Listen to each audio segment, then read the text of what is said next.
بسم اللہ الرحمن الرحیم۔ السلام علیکم ناظرین، ابتدا کے ساتھ میں ہوں آپ کا میزبان صبوغ سید۔ ناظرین، آج ہم ایک بڑے اہم موضوع پر گفتگو کرنے جا رہے ہیں۔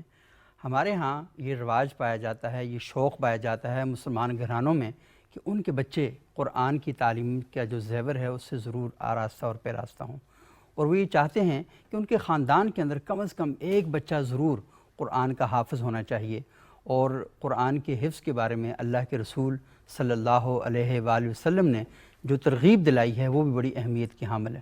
اور ہم دیکھ رہے تھے کہ رسول اللہ صلی اللہ علیہ وسلم کے دور میں صحابہ اکرام کی ایک بہت بڑی تعداد تھی جو قرآن کی حافظ تھی، اور جنگ یمامہ میں کہا جاتا ہے 750 سے زیادہ قرآن کے جو حفاظ تھے وہ شہید ہو گئے۔ تو قرآن کی لوگوں نے اپنی کتابوں کو محفوظ کیا لکھ کر، لیکن مسلمانوں نے اپنی کتاب کو محفوظ کیا اپنے سینے میں رکھ کر، اور اس طریقے سے یہ کیونکہ نازل بھی اللہ کے رسول کے سینہ مطہرہ پر، قلب مطہر پر نازل ہوا، اور اس دل سے یہ جو راستہ تھا، یہ جو سفر تھا، یہ چلتا رہا۔ اور آج بھی آپ دیکھتے ہیں کہ کوئی ایسی یونین کونسل نہیں ہوگی، کوئی ایسی مسجد نہیں ہوگی کہ جہاں پر آپ کو قرآن کا حافظ نہ ملے۔ تو قرآن کے ساتھ یہ محبت اور یہ تعلق آج کا نہیں ہے، یہ 1450 سال گزر چکے ہیں۔ مسلمانوں نے اس امانت کو اپنے سینوں میں اس طرح محفوظ کر کے رکھا ہے کہ تاریخ عالم میں اس کی نظیر نہیں ملتی، اور یہ دعوے کے ساتھ یہ بات کہی جا سکتی ہے دنیا کے اندر کوئی کتاب ایسی ہو ہی نہیں سکتی کہ جو اس طرح یاد کی جاتی ہو جس طرح قرآن حکیم کو یاد کیا جاتا ہے، اور کوئی ایسا تعلق آپ دنیا میں قائم نہیں کر سکتے کہ کسی کتاب کے ساتھ، وہ شاعری کی کتاب ہو، فلسفے کی کتاب ہو، ادب کی کتاب ہو، کسی موضوع کی کتاب ہو، اس کے ساتھ لوگوں کا یہ تعلق قائم ہو جو قرآن حکیم کے ساتھ تعلق ہے، اس کی نظیر آپ دنیا میں کہیں بھی نہیں لا سکتے۔ تو قرآن کے ساتھ مسلمانوں کا بڑا گہرا تعلق ہے، بڑا محبت کا تعلق ہے، وہ ان کی ایک رہنما کتاب ہے۔ قرآن نشان منزل ہے۔ قرآن ہمیں یہ بتاتا ہے کہ تم نے دنیا کی زندگی کیسے گزارنی ہے۔ قرآن ہمیں بتاتا ہے کہ جب تم دنیا کی زندگی اللہ کے حکم کے مطابق گزارو گے تو پھر آخرت کی تمہاری زندگی کیسی ہوگی۔ وہ ساری چیزیں ہمیں، سارے علوم ہمیں قرآن ہمیں ان سے آشنا کرتا ہے۔ تو مسلمان کبھی اس فرض سے غافل نہیں رہا، کبھی ایسا نہیں ہوا کہ مسلمان معاشروں کے اندر کوئی ایسا معاشرہ ہو جو حافظ قرآن سے خالی ہو، ایسا آپ نے کبھی نہیں دیکھا ہوگا۔ تو آج ہم حفظ قرآن کے حوالے سے گفتگو کریں گے۔ پچھلے پروگراموں میں آپ نے سنا کہ ہم نے اس پر گفتگو کی قرآن پڑھا کیسے جائے، قرآن کے لہجے کیا کیا ہیں، قرآن پڑھنے کے انداز کیا کیا ہیں، ان لہجوں کے ساتھ برتاؤ ہم نے کیا کرنا ہے۔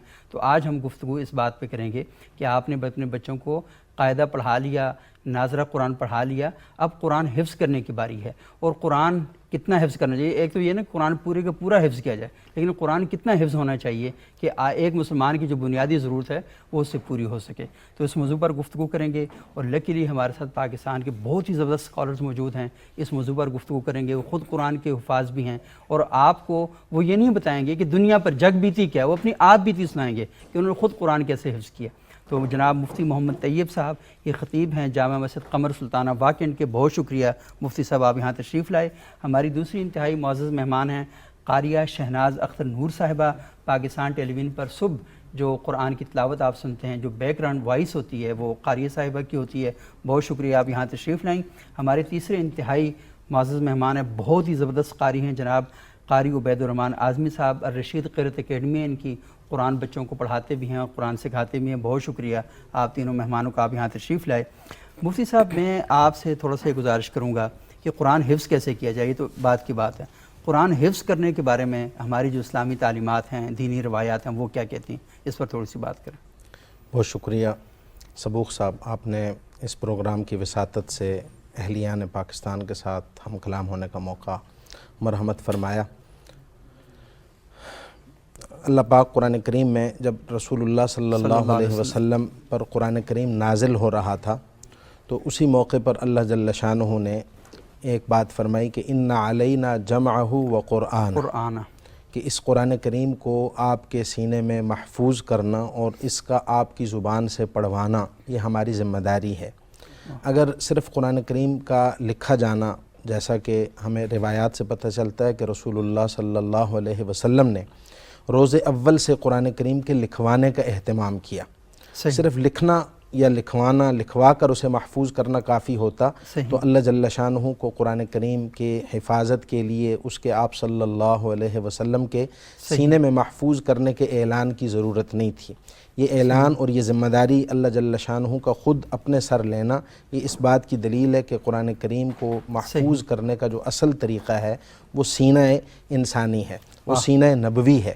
چنانچہ اس بات کی طرف ہمیں قرآن کریم کی ایک اور آیت بھی رہنمائی کرتی ہے، بل ہوا آیات بینات فی صدور الذین اوتوا العلم، کہ یہ اللہ جل شانہ کے کلام کی واضح آیات ہیں جو علم والوں کے سینوں میں محفوظ کر دی گئی ہیں۔ بر صغیر پاک و ہند کے معروف جو ہے وہ علمی خانوادے کے چشم و چراغ ہیں شاہ عبد القادر محدث دہلوی، بہت عرصہ انہوں نے قرآن کریم کا درس بھی دیا، قرآن کریم کا ترجمہ بھی انہوں نے لکھا اور تفسیر بھی لکھی موضح القرآن کے نام سے۔ وہ اس آیت کے جو ہے وہ کانٹیکسٹ میں یہ بات لکھتے ہیں کہ اس آیت سے معلوم ہوا کہ قرآن کریم کی حفاظت کا جو اصل ہے ذریعہ اور سورس وہ انسانی سینہ ہے، اور انتخاب اللہ جل شانہ کا یہ ہے کہ اللہ جل شانہ مسلم امہ کے معصوم بچوں کے سینوں کو اس ذمہ داری کی تکمیل کے لیے منتخب فرماتا ہے، جہاں سے یہ قرآن کریم نہ چرایا جا سکتا ہے، نہ اسے وہاں سے جو ہے وہ ضائع کیا جا سکتا ہے، ڈیلیٹ کیا جا سکتا ہے۔ یہ سینے کے اندر، یہ سینے کے اندر جو ہے وہ اللہ جل شانہ کہا تھا نا کہ نہ ہو کیوں نہ ہو ممتاز اسلام دنیا بھر کے دینوں میں، وہاں مذہب کتابوں میں، یہاں قرآن سینوں میں۔ اور پچھلی کتابوں کے حوالے سے اگر ہم دیکھیں تو پچھلی کتابوں کی ذمہ داری اللہ جل شانہ نے اپنے ذمہ نہیں لی، بلکہ قرآن کریم میں آتا ہے یحکم بہا النبیون والربانیون والاحبار بما استحفظوا من کتاب اللہ، کہ تورات ہم نے نازل کی، اس کے اندر اللہ تعالیٰ کی طرف سے ہدایت بھی تھی، روشنی بھی تھی، اور اس کے ذریعے علماء فیصلے کرتے رہے اور ان کو اللہ کی اس کتاب کی حفاظت کی ذمہ داری دی گئی، لیکن وہ اس حفاظت کی ذمہ داری کو پورا نہیں کر سکے، اور اس لیے اللہ جل شانہ نے قرآن کریم کے حوالے سے بطور خاص فرمایا کہ انا نحن نزلنا الذکر وانا لہ لحافظون، کہ ہم نے ہی یہ قرآن کریم نازل کیا ہے اور ہم ہی اس کے اصل محافظ ہیں۔ اور رسول اللہ صلی اللہ علیہ وسلم کا ہر سال جتنا قرآن کریم نازل ہو چکا ہوتا تھا اس کا حضرت جبریل علیہ السلام کے ساتھ دور کرنا، یہ بھی اس بات کی دلیل ہے کہ قرآن کریم کی حفظ کی زبانی یاد کرنے کی بہت زیادہ اہمیت وہ روز اول سے تھی۔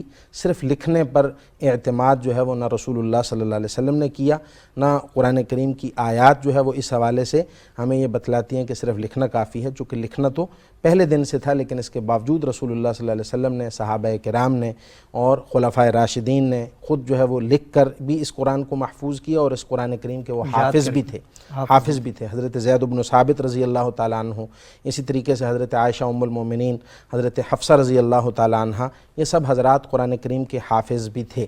اور حضرت معاذ بن جبل، حضرت ابی بن کعب، جن کو رسول اللہ صلی اللہ علیہ وسلم نے خود فرمایا کہ بھئی آپ اس امت کے سب سے بڑے قاری ہیں، وہ بھی جو ہے وہ رسول اللہ صلی اللہ علیہ وسلم سے یہ قرآن کریم سن کر اور انہوں نے اس کو اپنے سینے میں محفوظ کیا۔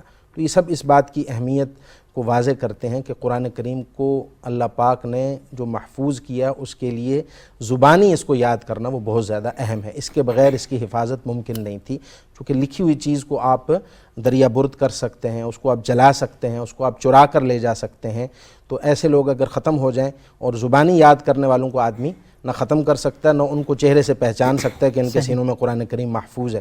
لکھی ہوئی چیز کو تو لکھا ہوا ہو کہ بھئی یہ قرآن کریم والی کتاب ہے، قرآن کریم کا صحیفہ ہے، اس کو آپ جلا دیں گے، آپ دنیا سے ان کو ختم کر سکیں گے، لیکن انسانی سینوں کو آپ ختم نہیں کر سکتے ہیں۔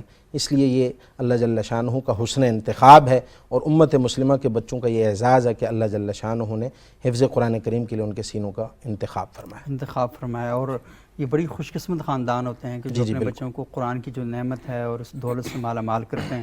اور ماشاءاللہ آپ نے بڑی زبردست اور بڑی مفصل گفتگو کی کہ قرآن اور اسلام کی جو بنیادی تعلیمات ہیں، رسول اللہ صلی اللہ علیہ وسلم نے کس طرح اس طریقے پر زور دیا کہ قرآن جو حفظ جو ہے وہ کیا جائے۔ اچھا، میں قاریہ شہناز صاحبہ تھوڑا سا مجھے بتائیے گا کہ کیونکہ پورا قرآن حفظ کرنا جی یہ تو بڑا مسئلہ ہوتا ہے، کیونکہ ہر بندہ شاید نہ کر سکے، تو کتنا قرآن آپ کو حفظ ہونا چاہیے؟ جیسے میں اب اپنا بتاؤں گی، میرا جو رول ہے پڑھانے کا بچوں کو، کہ بہت کم لوگ ہوتے ہیں جو بچوں کو پورا قرآن پاک حفظ کروانا چاہتے ہیں، کیونکہ آج کل جو باقی پڑھائی ہے اتنی مشکل ہے کہ وہ اس چیز کو اتنا ٹائم بھی نہیں دے سکتے ہیں۔ تو میرا یہ ہے کہ میں جو قرآن پاک ناظرہ پڑھاتی ہوں اس کے ساتھ کم از کم میرا یہ ہوتا ہے کہ 30واں سپارہ ضرور اس کے حفظ ہونا چاہیے بچے کو۔ صحیح، 30واں پارہ جی، چھوٹی صورتیں ہوتی ہیں، بالکل نہیں، آخر میں تھوڑی بڑی بھی ہو جاتی ہیں۔ تو کچھ بچے آپ کو پتہ ہے کہ زیادہ ذہین بھی ہوتے ہیں، تو ایسے بھی ہیں کہ کچھ سورہ یاسین بھی ساتھ اس دوران میں کر لیتے ہیں یاد، اگر اور مزید کرنا چاہے سورۃ الملک بھی، مطلب اس طرح کی جو اہم صورتیں ہیں نا وہ بھی ساتھ ساتھ میری کوشش ہوتی ہے کہ ہر بچے کو آنی چاہیے، اور کم از کم ہر بچے کو اتنا تو قرآن آنا چاہیے کہ جب وہ نماز پڑھے تو ہر رکعت میں کم از کم ایک ڈفرینٹ صورت وہ پڑھے۔ صحیح۔ اچھا، ویسے حفظ کا تعلق ذہانت سے زیادہ قوت یاداشت کے ساتھ ہے نا، کیونکہ قوت یاداشت یہ تو لازمی ہے، اس کے لیے بہت سے اور چیزیں بھی ہیں کہ جو آپ فوکس ہوں اور آپ کو کوئی اور کام نہ ہو، اور وہی آپ نے کہا کہ ان کے دیگر جو تعلیمی کتابیں ان کا بوجھ بھی بہت زیادہ ہوتا ہے، تو آپ کی جو توجہ ہے وہ بڑھ جاتی ہے، تو پھر بڑے پرابلم یہاں پر ہمیں دکھائی دیتے ہیں۔ تو اس مسئلے کو کیسے ایڈریس کرتے ہیں؟ کیونکہ کوئی ایک بچہ ہے جس کا قرآن کے ساتھ جی لگتا ہے اور وہ باقی چیزیں نہیں پڑھتا، تو باقی بچوں کے مگر بھلے وہ کم ذہینی کیوں نہ، لیکن وہ یاد جلدی کر لیتا ہے۔ بالکل، یہ پیرنٹس پہ اور یہ ٹیچرز پہ ہونا چاہیے کہ وہ دیکھیں بچے کو شوق ہے کہ نہیں۔ سب سے پہلی بات یہ ہے کہ جب بچے کو شوق ہوگا تو آپ کا اپنا شوق ہے، بچے پہ مسلط نہ کریں۔ بالکل، یہ بچے کی اتنی استعداد ہے یا نہیں ہے قرآن حفظ کرنے کی۔ جب باقی سبجیکٹس میں یہ چیز دیکھی جاتی ہے کہ بچے کس طرف ذہن ہے، وہ کیا بننا چاہتا ہے، تو حفظ کا بھی دیکھنا چاہیے بچے کو۔ ایک تو وہ ذہین تو ہو، یہ تو ضروری ہے، ظاہر ہے، لیکن یہ کہ اس کا شوق بھی ہونا چاہیے۔ اس کا شوق ہے تو وہ کرے گا، زبردستی اگر وہ کرنا چاہیں، کئی والدین کرواتے ہیں کہ ہمارا بچہ حفظ کر جائے، ہمارے لیے ذریعہ نجات بن جائے، لیکن ہو سکتا ہے بچہ نہ کرنا چاہتا، اس کے لیے مشکل ہو، یہ چیز بھی دیکھنی چاہیے بچے کی، اس ماحول کا مزاج کا عادی نہ ہو۔ بالکل۔ ہاں، بہت شکریہ قاریہ شہناز اختر صاحبہ، آپ نے بڑی اہم بات کی۔ اچھا عبید صاحب، مجھے یہ بتائیں کہ آپ نے قرآن حفظ کیا؟ جی الحمدللہ۔ اچھا مجھے بتائیں کس طریقے سے کیا حفظ آپ نے؟ الحمدللہ ہمارے والد صاحب کی بڑی سرپرستی تھی، ہم تین بھائی ہیں اور ایک ہماری سسٹر ہیں، تو ہم سب حافظ ہیں الحمدللہ۔ صحیح۔ اور 1992 کی میری پیدائش ہے، تو 6-7 سال کی عمر میں 1999 میں والد صاحب نے ہمیں داخل کروایا، اور پھر تقریباً 2-3 سال کی مدت میں، یعنی 2002 کے اندر میں حافظ بن چکا تھا الحمدللہ۔ اچھا ماشاءاللہ۔ کتنے سال آپ کی عمر تھی؟ 10 سال؟ جی، اس وقت 10 سال کے قریب میری عمر تھی، اور الحمدللہ میں حافظ بن چکا تھا۔ اور اس کے اندر یہ تھا کہ جب میں نے، اچھا ایک بڑی خوبصورت بات اس کے ساتھ، کہ جب میں نے حفظ مکمل کر لیا تو والد صاحب نے پھر مجھے اسکول کی لائن میں ڈالا، تو ڈائریکٹ 7ویں کلاس میں ڈالا۔ میں نے ابتدا کی جو کلاسز تھی وہ نہیں پڑھی تھی۔ اس دوران والد صاحب نے بڑی خوبصورت رہنمائی کی۔ انہوں نے یہ کیا کہ گھر کے اندر ایک اخبار آتا تھا، اسلام اخبار کے ساتھ ایک رسالہ آتا تھا بچوں کا اسلام، تو وہ انہوں نے لگوا دیا۔ اس کے ذریعے پھر میری اردو کی ریڈنگ ہوتی رہی۔ پھر والد صاحب جو انسان ایک ٹیچر لڑکے طالب علم تھا ایک مدرسے کا، تو اس کے ذریعے کچھ انگلش کی ABC انہوں نے میری سیدھی کروائی، اور میتھ کا پلس مائنس کرواتے رہے، جس کے نتیجے میں یہ ہوا کہ مجھے جو الحمدللہ ساتھ اور پھر دوسرا ہے کہ حفظ کرنے کی وجہ سے نا الحمدللہ ذہن کھل جاتا ہے۔ اور آپ نے کہا نا کہ جو کہ حفظ کا جو تعلق ہے وہ ذہنی یاداشت کے ساتھ ہے کہ وہ کتنی قوی ہے۔ صحیح۔ تو آپ جب حفظ کر لیتے ہیں ماشاءاللہ 30 پارے محفوظ کرتے ہیں، تو آپ کے اندر ویسے ہی بڑا اعتماد ڈیولپ ہو جاتا ہے، آپ کی دماغ کے دریچے کھلے ہوتے ہیں۔ صحیح۔ پھر اس کا فائدہ یہ ہوا کہ جو 7 سال میں نے اپنا جو ان سے اسکولنگ میں لگانے تھے، وہ پھر میں نے 7ویں سے شروع کیا، اور 4 مہینے میں نے اسکول میں پڑھا اور میری 3ری پوزیشن آ گئی ماشاءاللہ۔ تو پھر والد صاحب نے مجھے یہ کہا، میرے ماشاءاللہ جو دونوں جو دوسرے بھائی ہیں وہ دونوں الحمدللہ عالم ہیں، تو مجھے والد صاحب نے اس دنیاوی فیلڈ میں اس کو ڈال دیا کہ لوگ تو بھائی میٹرک میں میرے پھر اچھے نمبر آ گئے، تو والد صاحب نے کہا کہ لوگ تو یہ کوشش کرتے ہیں کہ ان کے بچوں کے اچھے نمبر آ جائیں، تو تمہارے خوش قسمتی سے بڑے اچھے نمبر آئے ہیں، تو میں چاہتا ہوں کہ تم اسی فیلڈ میں آگے جاؤ۔ صحیح۔ اور الحمدللہ اب آج میں نے MSc فزکس کیا ہوا ہے، اور میں سرکاری طور پر ایک جگہ جاب بھی کر رہا ہوں۔ تو الحمدللہ یہ حفظ کے اتنے اثرات ہیں کہ میں دیکھ رہا ہوں الحمدللہ، میں یعنی اب جو سا ہے نا کہ تقریباً اسی ماہ کے آخر میں مجھے دبئی سے آفر ہے، مجھے وہاں جانا ہے، اور اسی سلسلے میں۔ تو یہ جو حفظ ہے نا، اس کی وجہ سے دماغ کی جو وسعت ہے نا اس کے اندر بڑا اضافہ ہوتا ہے۔ اور سب سے بڑی بات یہ ہوتی ہے کہ آپ مسلسل، کیونکہ دن میں 3 بار آپ بیٹھتے ہیں، ایسے ہی، اور وہ کم سے کم 1.5 گھنٹہ 2 گھنٹے آپ بیٹھتے ہیں، اور زور سے اثر تو زیادہ ٹائم آپ کو بیٹھنا پڑتا ہے، پھر مغرب سے عشاء، فجر سے اسکول جانے تک، تو وہ کم سے کم یہ ہوتا ہے آپ کو فوکس رہنے کا جو عادت جو ہے نا وہ بن جاتی ہے شروع سے کہ آپ نے اپنی مکمل توجہ کیسے قائم کرنی۔ اور ہم یہ دیکھتے ہیں کہ جو بچے قرآن حفظ کر رہے ہوتے ہیں نا، وہ اتنے فوکس ہوتے ہیں، ان کی پوری باڈی فوکس ہو رہی ہوتی ہے، وہ مسلسل قرآن پڑھتے ہوئے ہل رہے ہوتے ہیں تو یہ ان کا جو فوکس ہے نا، یہ اس کا ایک اور وہ ہوتا ہے کہ وہ اس سے بے خبر ہو کر کہ دائیں کیا ہو رہا ہے اور بائیں کیا ہو رہا ہے۔ اور وہ مسلسل اس کے اوپر وہ کر رہے ہوتے ہیں. اچھا مفتی صاحب، تھوڑا سا آپ اس بارے میں رہنمائی کریں کہ قرآن حفظ کرنے کے لیے عمر کا کون سا حصہ ضروری ہے؟ یعنی کہاں سے آپ، کتنی عمر کا بچہ ہو آپ سے قرآن حفظ کرنے پہ لگا دیں؟ اگر ہم عمر کی جو ہے وہ فکسیشن کے حوالے سے دیکھیں تو ظاہر ہے کہ قرآن کریم کی حفظ کے لیے کوئی عمر مقرر نہیں. صحیح. قرآن کریم نے خود اپنے بارے میں جو کہا ہے وہ ہے وَلَقَدْ يَسَّرْنَا الْقُرْآنَ لِلذِّكْرِ فَهَلْ مِن مُدَّكِرٍ. صحیح. ذکر کے دو معنی علماء نے کیے ہیں، لیکن ان میں ایک جو معنی ہے وہ ہے قرآن کریم کے یاد کرنا. صحیح. ذکر کے معنی عربی میں یاد کرنے کے بھی ہوتے ہیں کہ ہم نے قرآن کریم کو یاد کرنے کے لیے آسان کر دیا ہے، بس کیا ہے کوئی اسے یاد کرنے والا؟ صحیح. تو اس آیت کے تناظر میں اگر ہم یہ کہیں کہ اس حفظ کے لیے کوئی عمر مقرر نہیں، ہر عمر کا اور ہر ذہن کا آدمی، اوقات کی جو ہے وہ تقسیم مختلف ہو سکتی ہے، لیکن وہ اس قرآن کریم کو حفظ کر سکتا ہے. اور ہمیں اب اس جدید جو ابلاغ کا دور ہے اس کے ذریعے ایسے ہمیں مناظر دیکھنے کو ملتے ہیں کہ حفاظ میں بہت سارے ہمیں بزرگ حضرات جو ریٹائرمنٹ کے بعد جو ہے وہ اس شوق کے اسیر ہوئے اور انہوں نے قرآن کریم بڑھاپے کے اندر حفظ کر کے دکھایا.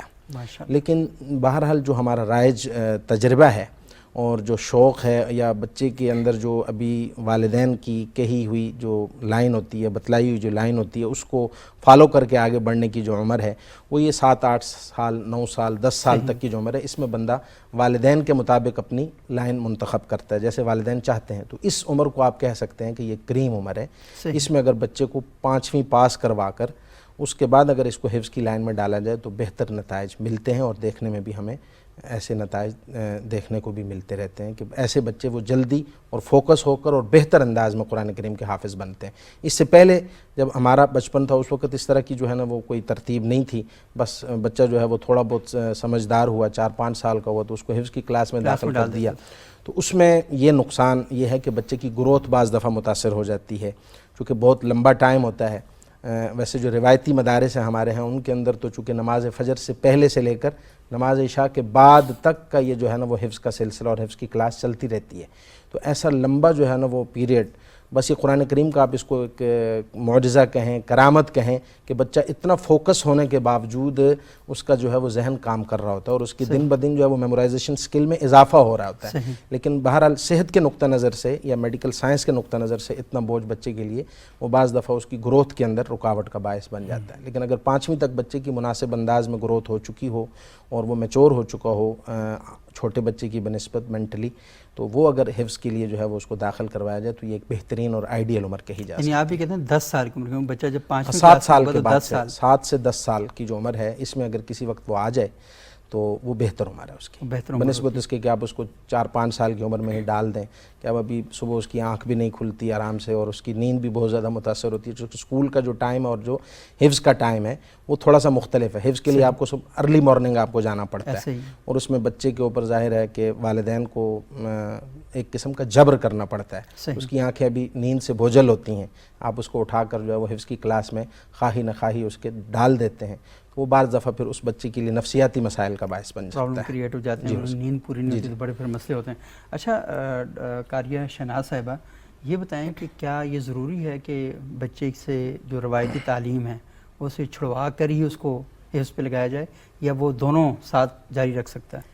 عموماً ویسے ایسے ہی کیا جاتا ہے، لیکن میں اپنے گھر کا میں تجربہ بتاؤں کہ میرے والد صاحب نے جو میرے دونوں بھائیوں کو حفظ کروایا وہ اسکول جاتے تھے. انہوں نے ایک دن بھی ناقانی کہ نہ انہوں نے کوئی سال ضائع کہ نہ انہوں نے دن، وہ دونوں چیزیں ساتھ ساتھ چلی اور ماشاء اللہ ٹائم پہ انہوں نے حفظ کیا ہے. میرا یہ تجربہ ہے.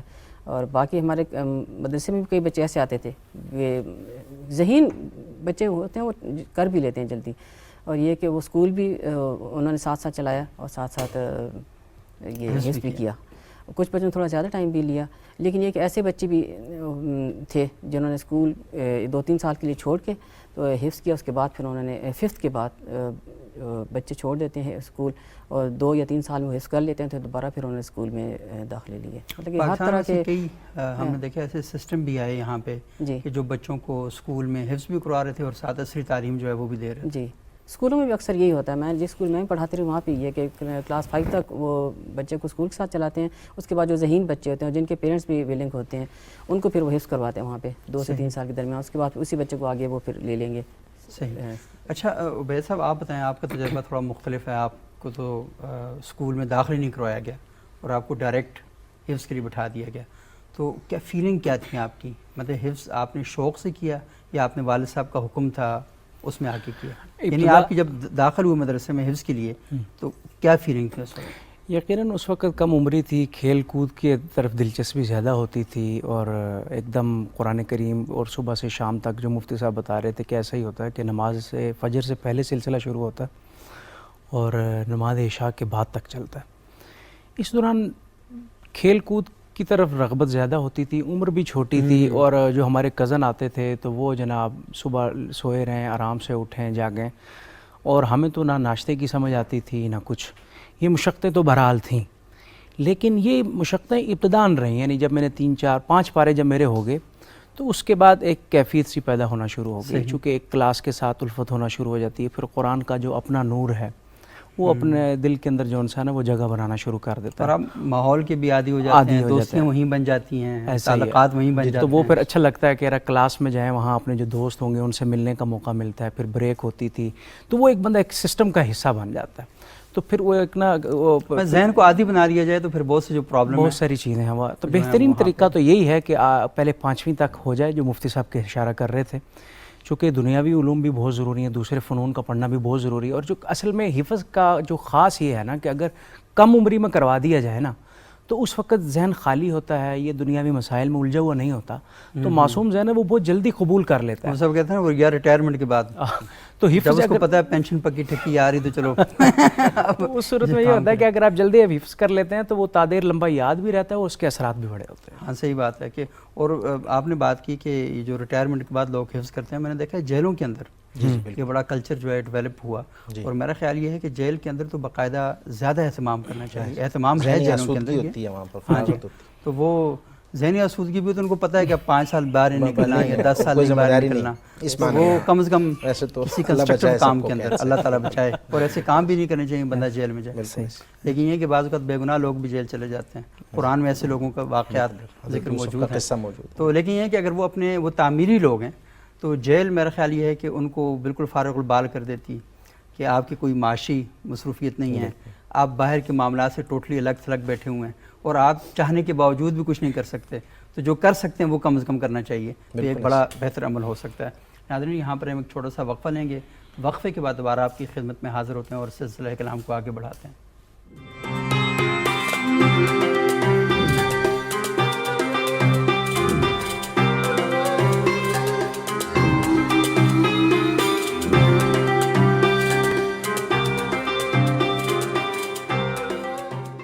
ناظرین وقفے کے بعد ایک بار پھر پروگرام میں خوش آمدید۔ آج ہم گفتگو کر رہے ہیں قرآن حفظ کرنے کے حوالے سے کہ قرآن حفظ کیسے کیا جائے، عمر کتنی ہونی چاہیے، کیا اسکول کی تعلیم کے ساتھ ساتھ آپ یہ جو قرآن حفظ کرنے کی تعلیم ہے اسے جاری رکھ سکتے ہیں، تو یہ بڑے اہم موضوعات ہیں۔ بہت سے لوگ یہ چاہتے ہیں کہ ان کے بچے قرآن حفظ کریں، اور ان کے لیے جو آج کا پروگرام ہے بڑا رہنما پروگرام ثابت ہو سکتا ہے۔ اچھا مفتی صاحب یہ بتائیے گا کہ ہم بریک سے پہلے بات کر رہے تھے حفظ کے حوالے سے، اور 3 مختلف ماڈل ہمارے سامنے آئے کہ اسکول کی تعلیم بھی جاری رہے اور ساتھ حفظ بھی جاری رکھے، اسکول کی تعلیم 5ویں کلاس تک بڑھا کے پھر حفظ پہ لگا دیا جائے، اور تیسرا یہ آیا کہ اسکول کی تعلیم نہ دی جائے جیسے عبید صاحب نے کیا، اور سیدھا مدرسے میں داخل کر دیا جائے اور وہ قرآن حفظ کر لے اور اس کے بعد پھر جو عصری تعلیم ہے وہ جاری رکھی جائے۔ ایران کے اندر ہم نے ایک ماڈل دیکھا اور پاکستان کے اندر بھی ہے، ہم دیکھتے ہیں کہ وہاں پر ججز ہیں، ڈاکٹرز ہیں، انجینئر ہیں، اور وہ جو پاکستان کے اندر پوری دنیا میں رمضان کے مہینے میں ایک گروپ جاتے ہیں اور وہ قرآن بڑے شاندار طریقے سے پڑھ رہے ہوتے ہیں، قرآن کے حافظ ہوتے ہیں، اور وہی ان کا جو حافظہ ہے وہ بڑا اہم ہوتا ہے۔ تو جب ان کی میں نے کو 20-25 سال پہلے پاکستان کے مختلف علاقوں میں فرسٹ ٹائم جب ان سے متعارف ہوا تو وہ ماشاءاللہ ایسے شاندار حافظ تھے کہ انہیں پتہ تھا کہ قرآن کی کون سی آیت کس صفحے پر کہاں پر لکھی ہوئی، یعنی حفظ آپ نے قرآن ہی نہیں کیا، وہ جس مکمل اس کو سکین کر لیا، اس پیج کو سکین کر لیا آپ نے کہ یہ شروع کہاں سے ہوتا ہے، ختم کہاں پر ہوتا ہے، صفحہ نمبر آپ کو یاد ہے کہ قرآن کی یہ آیت اس صفحے پر اتنی لائن میں لکھی ہوئی ہے، یعنی یہ آپ نے پورے کا پورا آپ نے اس کو کر لیا۔ لیکن ساتھ یہ بھی تھا کہ وہ بتا رہا تھا جی کہ میں جج ہوں اور میں قرآن کا حافظ بھی ہوں، اور قرآن کا صرف حافظ نہیں ہوں، میں نے مشق جو قرت ہے پوری اس کے ساتھ اس کو پڑھنا وہ شروع کیا۔ تو میں آپ سے تھوڑا سا یہ جاننا چاہوں گا کہ حفظ کے باب میں جب ہم دیکھتے ہیں کہ مطلب یہ کیسے پتہ چلے کہ یہ جو بچہ ہے یہ قرآن حافظ کرنے کی حفظ کرنے کی صلاحیت رکھتا ہے، کیونکہ یہ بڑی اہم بات ہے کہ بچے کا مزاج دیکھنا چاہیے، یہ کیسے پتہ چلے گا؟ ظاہر ہے اس کی پہلی جو ذمہ داری ہے اس چیز کو جانچنے کی تو والدین کی ہے. صحیح. وہ اپنے بچے کی جو ہے وہ ایکٹیویٹیز کو دیکھ کر صحیح. وہ اندازہ لگا سکتے ہیں کہ بھئی آیا ہمارا بچہ اس کی یادداشت کیسی ہے، اس کی حاضر جوابی کیسی ہے، ان چیزوں سے وہ ایک اندازہ لگا سکتے ہیں. لیکن صاحب آپ یہ دیکھتے ہیں کہ ہمارے ہاں تو دیکھتے ہیں کہ اچھا یہ بچہ کوئی کام نہیں کر رہا، اس کو حفظ پہ لگا دو. جی بالکل، یہ تو کلمیہ ہے دینی تعلیم کے حوالے سے. اور لیکن اب یہ کہہ سکتے ہیں آپ کہ اس کے اندر کافی حد تک تبدیلی آئی ہے. صحیح. پہلے جب ابتدان تبدیلی آئی ہے. جی ابتدان البتہ مدارس کے ہاں ایسی ہی جو ہے وہ کھیپ آتی تھی جو کسی کام کے نہیں ہوتے تھے، ان کو مدرسے کے اندر ان کے والدین بس ان کو والدین جو ہے وہ مدرسے کی تعلیم کے لیے وقف کر دیتے تھے. لیکن اب الحمدللہ کریم جو ہے وہ اچھے مطلب جو ہے وہ گریجویٹس وہ بھی آ رہے ہیں مدارس کے اندر. اچھے جو ہے وہ سائنس کے جو سبجیکٹس کے اندر کمانڈ رکھنے والے بچے ہیں وہ بھی مدارس کے اندر جو ہے وہ آ رہے ہیں. تو اب الحمدللہ ایک تبدیلی کی فضا ہے. صحیح. تو دوسرا جو ہے وہ اصل میں استاد جو ہے وہ ایک ماہر نباز، ایک ماہر نفسیات ہونا چاہیے. صحیح بالکل. اس کو جو ہے وہ دیکھنا چاہیے کہ بچے کی حرکات سکنات سے، بچے کی ابتدائی جو ہے وہ آمد سے ہی اس کو پتہ چل جانا چاہیے کہ بھئی اس بچے کے اندر کس طرح کے آثار ہیں، آیا یہ حفظ کے قابل ہے یا نہیں ہے. اس کے بعد پھر اس کا بہتر فیصلہ ہو سکتا ہے کہ آیا یہ پورے قرآن کا حافظ بن سکتا ہے، آیا جو ہے وہ یہ صرف چند پاروں کا اور چند ضروری صورتوں کا حافظ بن سکتا ہے. چونکہ ظاہر ہے پورے قرآن کا حفظ کرنا یہ ہر ایک کے لیے نہ لازم ہے اور نہ یہ ممکن ہے. چونکہ حفظ قرآن کریم ایک سعادت کے ساتھ ایک بہت بڑی ذمہ داری بھی ہے. ہمارے ہاں المیہ یہ ہے کہ حفظ قرآن کریم کے جو فضائل ہیں ان کو سن کر ہر والد کی یہ خواہش ہوتی ہے کہ قیامت کے دن بس مجھے تاج پہنایا جائے. لیکن اس تاج کے ساتھ ہم دوسری روایات کو نظر انداز کر دیتے ہیں جس میں رسول اللہ صلی اللہ علیہ وسلم نے فرمایا کہ بھئی کذالک اتتک آیاتنا فنسیتھا، کہ تمہارے پاس میری آیتیں آئی تھی تم نے ان کو بھلا دیا. کذالک الیوم تنسیٰ، آج تمہیں بھی بھلا دیا جائے گا. رب لما حشرتنی اعمیٰ، اور ایسے ان آیات کے متعلق مفسرین نے لکھا کہ یہ حافظ قرآن اس کے متعلق ہیں، اس حافظ کے متعلق ہے جو قرآن کریم کو یاد کر کے بھلا دے. کلمہ حشرتنی اعمیٰ، وہاں تو وہ شکوہ کو نہ ہوگا کہ مجھے اندھا کر کے کیوں اے اللہ اٹھایا، لیکن اللہ پھر اس کے جواب میں یہی فرمائیں گے کہ تم نے بھی میری آیتوں کو پس پشت ڈال دیا تھا، اس لیے آج تم بھی میرے سامنے کسی عرض معروض کے قابل نہیں ہو. تو اس لیے یہ ذمہ داری کا احساس جو ہے نا اگر والدین میں ہو تو میں یہ سمجھتا ہوں کہ یہ ذمہ داری، اور میں اکثر کہتا بھی رہتا ہوں اپنے جاننے والے احباب سے کہ بھئی حافظ بنا لیا بچے کو اس اعزاز حاصل کرنے کی خوشی میں، تو اب کم از کم جب تک یہ 20-25 سال کا یا اس وقت تک جب تک خود اس کو اپنے حفظ کی اہمیت کا اور اس کو محفوظ رکھنے کا احساس نہیں ہوتا اس وقت تک آپ نے اس کی نگرانی نہیں چھوڑنی. خود سن سکتے ہیں، خود سنیں، اور اس کی جو ہے وہ تراویح کا اہتمام آپ نے جو ہے وہ ہر صورت میں کرنا ہے. خود اس کے پیچھے کھڑے ہو کر سننا پڑے. تو تب تک جب تک یہ نہ ہو تو پھر صرف حصول سعادت کے لیے اگر جو لوگ کرواتے ہیں، اور اکثر وہ پھر بعد میں جب اس بچے کی لائن تبدیل کر دیتے ہیں، اس بچے کو دنیاوی تعلیم کے اندر اس طرح ڈال دیتے ہیں، منہمک کر دیتے ہیں کہ پھر وہ حفظ کی طرف پلٹ کر بھی نہیں آتا. اس کو جو حفظ کیا ہوتا ہے اس کے پاس ٹائم نہیں ہوتا. یہ رمضان آتا ہے تو رمضان کے اندر جو ہمارا اسکول وغیرہ کا اور کالجز کا جو شیڈول ہے وہ اس کے اندر قرآن پاک سنا نہیں پاتا، تو وہ 2-3 سال بعد جو ہے وہ پھر اس کے لیے خواندہ نہ خواندہ برابر ہو چکا ہوتا ہے. تو اس لیے ساری چیزوں کو، ساری جو ہے وہ مستقبل کی ذمہ داریوں کو، اس بچے کی ممکنہ آگے مستقبل کی مصروفیات کو، زندگی کے اہداف کو سامنے رکھ کر جب تک ہم حفظ کا فیصلہ نہیں کریں گے وہ وقتی ایک جذباتی فیصلہ ہوگا اور بعد میں اس کے حوصلہ افزا نتائج سامنے نہیں آئیں گے. تو یہ ساری چیز سامنے رکھ کر، اور یہاں یہ بات میں وضاحت کرتا چلوں کہ حفظ قرآن کریم کی اتنی مقدار کہ جس سے ہم نماز جو ہے وہ صحیح طریقے سے ادا کر سکیں، نماز کی جو مسنون قراءت ہے وہ ہم ادا کر سکیں. جیسا کہ ہماری محترمہ شہناز صاحبہ نے بھی اس کی طرف اشارہ کیا کہ 30واں پارہ میں اپنے بچوں کو پڑھاتی ہوں. تو 30واں پارہ ظاہر ہے یہ ایک ایسا مجموعہ ہے جس کے اندر وہ تینوں قسم کی وہ صورتیں جو حضرت عمر رضی اللہ تعالیٰ عنہ نے تجویز کی تھیں، طوال مفصل، اوساط مفصل، قصار مفصل، وہ اس میں موجود ہیں. تو یہ پارہ اگر بچے کو یاد ہو، تھوڑا سا ہمارے ناظرین کو بتائیں بھی کہ کیا چیزیں ہوتی ہیں. جی میں بتلا دیتا ہوں کہ ہمارے ہاں جو ہے وہ 5 نمازیں ہیں، فجر اور ظہر، ان میں جو ہے وہ طوال مفصل پڑھنا سنت ہے. اور طوال مفصل ان صورتوں کو کہا جاتا ہے جو سورہ حجرات سے لے کر سورہ بروج تک ہیں. سورہ بروج اس میں شامل نہیں ہے، اس سے پہلی والی جو صورت ہے سورہ انشقاق وہ اس میں شامل ہے. ہمیں فجر کی سنتوں میں، ہمیں ظہر کی سنتوں میں، ہمیں فجر اور ظہر کے فرائض میں ان صورتوں میں سے کچھ نہ کچھ پڑھنا چاہیے. تو تو سورہ حجرات سے تو سورہ مرسلات تک کے جو یہ پارے ہیں یہ 3.25 پارے کے قریب بنتے ہیں. یہ تو مشکل ہے یاد کرنا, لیکن سورہ نبا سے لے کر 30ویں پارے کی جو پہلی صورت ہے سورہ انشقاق تک کی صورتیں طوال مفصل میں شامل ہیں. یہ فجر اور ظہر کی قرأت مسنونہ کے لیے کام آتی ہیں. تو اگر 30واں پارہ حفظ ہو جائے تو یہ مسنون قرأت آدمی کر سکتا ہے. اور اوساط مفصل عصر اور عشاء کے اندر ہیں. سورہ بروج سے لے کر سورہ قدر تک, سورہ قدر شامل ہے. یہاں تک کی صورتیں یہ اوساط مفصل کہلاتی ہیں. اور مغرب کی نماز کے لیے قصار مفصل ہے, چھوٹی صورتیں. یہ سورہ بینہ سے لے کر سورہ ناس تک کی صورتیں کہلاتی ہیں. یہ پڑھی جائیں تو یہ مسنون قرأت ہے. تو 30واں پارہ اگر حفظ ہو تو یہ گویا آپ مسنون قرأت کا جو کرائٹیریا ہے وہ اس کو آپ پورا کر سکتے ہیں. باقی جتنا مطلب آپ میٹھا ڈالتے جائیں اتنا آپ کے لیے بہتر ہے, اتنا آپ کے لیے بہتر ہوتا جائے گا. میرا خیال ہے بچوں کو قرآن حفظ کرواتے ہوئے سب سے پہلے 30واں پارہ زبانی یاد کروایا جی جاتا ہے. بالکل. پہلے تو بیس ناظرہ ہے. جی جی ہاں, کہ ناظرہ جب تک قرآن کریم بچے کو پڑھنا درست نہیں آتا ہوگا, تجوید کے ساتھ پڑھنا نہیں آتا ہوگا, وہ حفظ میں قدم قدم پر مشکلات کا شکار ہوگا. اور روزانہ کا جو سبق ہے اس کے اندر بھی اساتذہ پہلے ناظرہ ہی جو ہے وہ درست کرواتے ہیں, اس کے بعد پھر یاد کرواتے ہیں. صحیح. اور وہ حفظ کا یہ فائدہ ہو جاتا ہے 30ویں پارے کا کہ آپ کو پتہ چل جاتا ہے بچے کے اندر بھی شوق پیدا ہوا یا نہیں. جی ہوا. اور استاد کو پتہ چل جاتا ہے کہ حفظ کرنے کی صلاحیت قابلیت رکھتا ہے یا نہیں رکھتا. اچھا ڈاکٹر قاری شناز صاحبہ, یہ بتائیے گا کہ عموماً ہمارے ہاں بڑی دلچسپ بات کی کہ والدین کو شوق ہوتا ہے تاج پہننے کا, اور بچے کو اس بات کا خوف ہوتا ہے کہ مجھے بھول گیا تو جہنم کی سزا تو مجھے ملے گی. تو اس چکر میں ہم اس کو بیلنس نہیں کر پاتے. اور وہ پیچھے بھی ایک پروگرام میں نے ذکر کیا تھا کہ ہمارے ہاں عموماً یہ مثال بڑے شوق کے ساتھ اور فضائل قرآن کے باب میں دی جاتی ہے کہ فلاں ڈاکو نے اپنے بچے, قرآن کی عظمت دیکھیں کہ ڈاکو نے اپنے بچے کو مسجد میں قرآن حفظ کرنے کے لیے ڈال دی.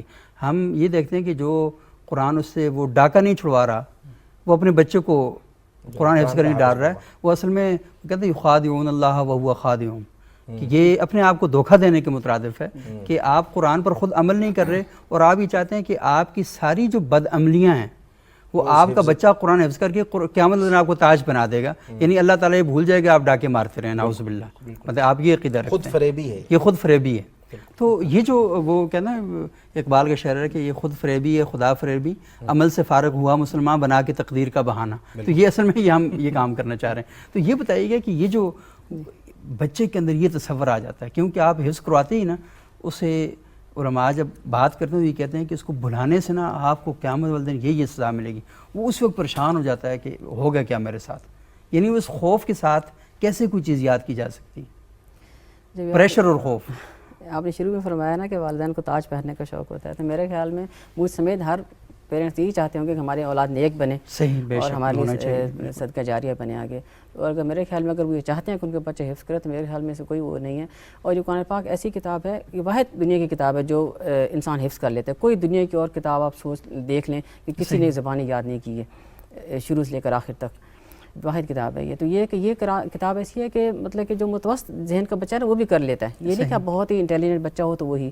میرے خیال میں اگر والدین یہ چاہتے ہیں اور ساتھ ساتھ وہ ماحول بھی ایسا بناتے ہیں تو بچہ شوق سے کر لیتا ہے, اور اتنا وہ نہیں اس چیز کو ذہن پہ سوار کرتا کہ میرے ساتھ بھلا دیا خدا نہ خطا تو میرے ساتھ کیا ہوگا.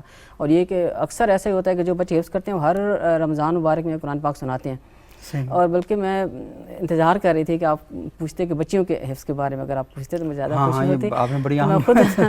میں خود یہ بتانا چاہتی ہوں کہ بچیوں کی بھی حفظ میں ایسے کوئی وہ نہیں ہے, بلکہ میں تو کہتی کرنا چاہیے بچیوں کے حفظ, کیونکہ خواتین کے لیے مسجد میں جانا ضروری نہیں ہے. تو وہ یہ کہ بچی حافظہ ہو تو وہ گھر میں اہتمام کرے تراویح کا, اور بچی قرآن ہوتا ہے ایسے بچیاں گھر حفظ والی بچیاں گھر قرآن پاک سناتی ہیں تراویح میں سے, اور پیچھے خواتین سنتی ہیں. تو یہ بھی ہونا چاہیے, اگر بچیاں کر لیتی ہیں ماشاءاللہ بہت اچھی حافظات ہیں. صحیح. اور ویسے بھی قرآن حفظ ہم اس لیے کرتے ہیں نا کہ آخرت میں کامیابی ملے, دنیا میں آپ کو قدم پہ قدم پر رہنمائی ملے. بالکل. تو رہنمائی کیا خواتین کی ضرورت نہیں ہے, ان کو بھی تو ضرورت ہے کہ تربیت اولاد کی بڑی ذمہ داری ہوتی ہے. اچھا ویسے صاحب آپ تراویح پڑھاتے ہیں؟ جی الحمدللہ.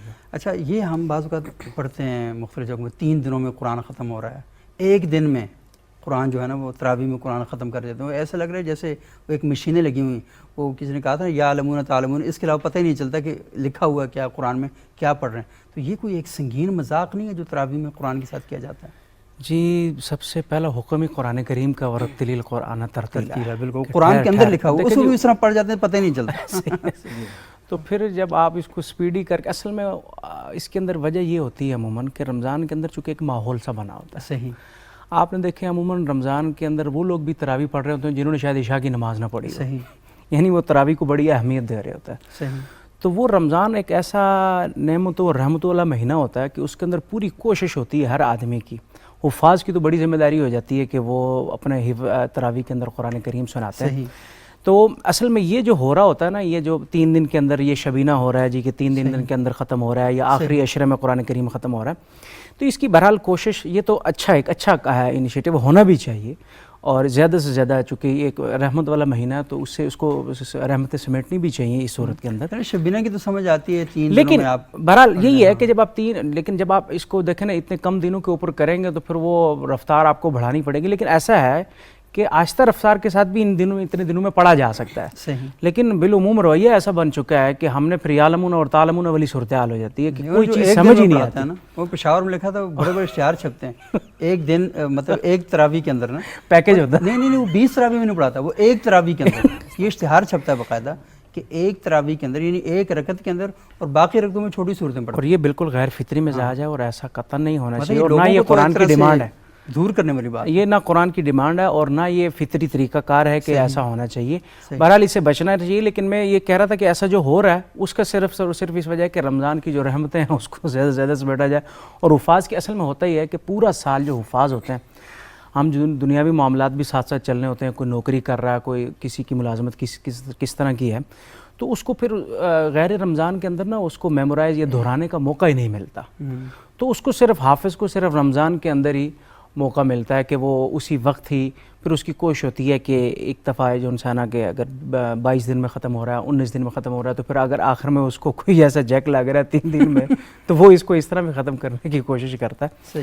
تو بہرحال یہ ہے کہ اصل تو حکم یہی ہے کہ ورتل القرآن ترتیلا، کہ قرآن کو ٹھہر ٹھہر کر پڑھا جائے اور اس کے اندر تدبر کر کے پڑھا جائے. اور فکر کرنا چاہیے. اور جس طرح ہم نے اس پروگرام میں یہ بات کی تھی کہ قرآن جگہ جگہ پر وہ کمانڈز دیتا ہے، ہدایت نامے دیتا ہے، تو ہدایت کو آپ نے غور سے دیکھنا ہوتا ہے کہ اللہ تعالیٰ قرآن میں کہتا ہے. اور جو لوگ نماز کے لیے کھڑے ہوتے ہیں تو وہ اصل میں اللہ کے دربار میں اس لیے نہیں کھڑے ہوتے کہ یہ کوئی اسائنمنٹ ہے آپ نے فوری طور پر ختم کرنی ہے، بلکہ اللہ تعالیٰ تو آپ سے یہ مطالبہ کرتے ہیں کہ جو کچھ میں نے قرآن میں کہا اس سے آپ نے سمجھا یا نہیں سمجھا، اور اگر سمجھ لیا تو اس پر عمل کیا یا نہیں کیا. تو سوال تو حشر والدین اس بات کا ہوگا نا کہ آپ نے جو کچھ میں نے کتاب ہدایت میں لکھا تھا، تمہاری دنیا اور آخرت کی نجات کے لیے جو اسکیم آف اسٹڈی بنائی تھی، اس پر آپ نے ٹھیک طریقے سے اس پیٹرن کے مطابق عمل کیا نہیں کیا، اسے فالو کیا نہیں کیا.